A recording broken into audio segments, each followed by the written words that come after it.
ये जगह है दोस्तों नासिक रामघाट का। बाहर का कुछ वीडियो शॉट किया हूँ, उसी वीडियो को आप लोगों के सामने रखा हूँ। ये देख सकते हैं आप लोग, ये जगह है आपका नासिक रामघाट का इलाका है।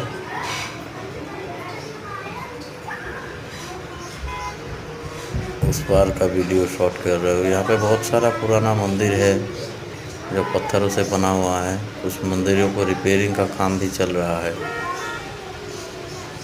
और बाकी आप सब देख सकते हो, यहाँ का नज़ारा बहुत ही अच्छा है। मंदिर काफ़ी पुराना है,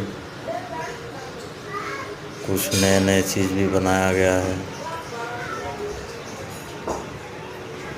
और यहाँ पे आराम से आप नहा भी सकते हैं घाट में। और यहाँ का दृश्य जो है बहुत ही मनमोहक दृश्य है। हर हर महादेव शंभु सूत्रधारी।